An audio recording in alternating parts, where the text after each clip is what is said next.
Bonjour tout le monde, c'est parti pour une nouvelle plongée captivante. Aujourd'hui, on décortique un sujet absolument fascinant, comment programmer sa réussite. Plus précisément, on va explorer ces 25 codes mentaux pour s'assurer une vie sans regret. Bref, l'architecture du succès. Il faut se le dire, la vraie différence entre les éternels rêveurs et ceux qui accomplissent l'impossible, ça ne tient pas à la chance. C'est littéralement une question d'habitude. Quiconque veut réussir doit maîtriser ce qu'il fait au quotidien. Alors voici le plan de vol. On va commencer par le pouvoir du matin, puis on enchaînera sur l'environnement et l'autodiscipline.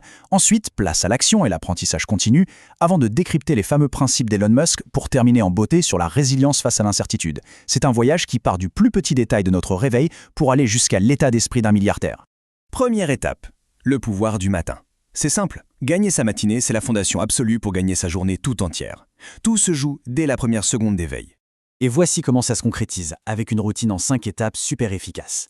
D'abord, chanter. Oui, ça booste instantanément la positivité.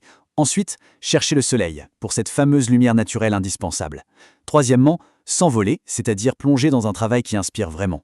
Quatrièmement, transpirer un bon coup avec un peu d'exercice. Et enfin, se faire peur. Une bonne douche froide ou un petit défi inattendu. C'est littéralement le combo parfait pour conditionner le cerveau à la haute performance, sans même toucher au bouton pour repousser l'alarme. D'ailleurs, parlons-en de ce bouton pour repousser le réveil. C'est vraiment le piège ultime. Le fuir, c'est un acte d'intention absolument crucial. En refusant de se rendormir, on prend le contrôle de la journée dès la première seconde. C'est une façon de dire à son cerveau « Eh oh, les objectifs n'attendent pas !» Ce qui nous amène à la deuxième section, l'environnement et l'autodiscipline. Parce que, soyons honnêtes, la force de volonté, ça ne suffit pas si l'environnement direct sabote constamment les efforts. Il faut un cadre qui soutient une discipline de fer. C'est là que ça devient vraiment intéressant. Regardez un peu ce contraste. Notre environnement agit comme une vraie force gravitationnelle. D'un côté, on a les entrées positives, les mentors, les bonnes lectures, les vidéos inspirantes. Ça propulse littéralement vers les sommets. Et de l'autre, le défilement continu sur les réseaux, les amis qui se plaignent tout le temps, ou encore ce fameux bouton snooze. Ce sont des trous noirs qui drainent toute l'énergie et tirent irrémédiablement vers le bas. Ça rappelle tellement cette citation culte de Jim Rohn qui dit que nous sommes la moyenne des 5 personnes que nous fréquentons le plus. C'est tellement vrai. S'entourer d'un groupe soudé ou d'un réseau de réflexion, c'est prouvé scientifiquement, ça permet d'absorber l'état d'esprit des personnes les plus performantes. L'ambition, c'est hyper contagieux. Mais comment on muscle cette discipline au quotidien ? Eh bien, il y a cette petite anecdote géniale, l'astuce des Doritos. Imaginez garder un paquet de chips bien en vue sur le bureau, juste pour le plaisir de s'entraîner à dire non. C'est fou, non ? En fait, la volonté est comme un muscle. Poser ce paquet-là et résister, c'est faire des petites pompes mentales tous les jours, de la pure maîtrise de soi. Allez, on passe à la troisième partie, l'action et l'apprentissage continu.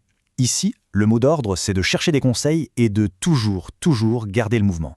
Privilégier l'élan plutôt que la perfection. Parce que la perfection, ça paralyse. Et pour illustrer ça, un chiffre qui claque, 70%. C'est le pourcentage d'entreprises accompagnées par un mentor qui survivent au-delà du cap critique des 5 ans. C'est énorme. Ça prouve bien que le succès, c'est un sport d'équipe. Rester isolé dans son coin, c'est tout simplement la recette garantie du burn-out. La preuve, le succès laisse toujours des indices évidents derrière lui. Prenons la stratégie initiale de Bill Gates avec IBM. L'étudier de près, ça a carrément fourni un modèle sur mesure pour décrocher un contrat vital de 13 500 $ quand une start-up en avait le plus besoin. Bref, s'inspirer de l'expérience des autres, c'est un levier de croissance absolument massif. Passons à la suite et voyons comment tout ça se cumule dans le temps. L'analogie du bambou chinois est juste parfaite pour ça. La première année, on plante de minuscules graines. Ensuite, pendant plusieurs années, il ne se passe rien en surface. C'est une croissance souterraine totalement invisible qui demande une patience de dingue. Et bam, l'année 5, ça jaillit de 25 mètres d'un coup. C'est exactement le même principe pour la création de contenu ou le business. Une maîtrise composée sur 10 ans, à condition de maintenir une constance acharnée. Section 4, on change d'échelle avec les principes d'Elon Musk. C'est le moment de décortiquer les schémas mentaux de très haut niveau, ceux qui permettent de réaliser ce qui semble totalement impossible au commun des mortels. Au cœur de tout ça, il y a la fameuse pensée par premier principe. C'est un modèle mental redoutable pour couper court à tout le bruit ambiant. L'idée, on réduit un problème à ses vérités les plus absolues et on raisonne à partir de là, sans jamais se fier aux suppositions du passé. C'est comme ça qu'un innovateur trouve des solutions que tout le monde croyait inconcevables. Le point crucial, il est dans ce face-à-face. Le raisonnement par analogie va se dire, bon, les batteries coûteront toujours 600 $ le kilowattheure, c'est comme ça. La pensée par premier principe, elle, va calculer le coût réel des matières premières à 80 $ et détruire cette limite d'un revers de la main. C'est très exactement ce changement de perspective qui a complètement disloqué l'industrie automobile et aérospatiale. Évidemment, pour nourrir une pensée pareille, il faut des habitudes en béton armé, des codes mentaux appliqués au quotidien.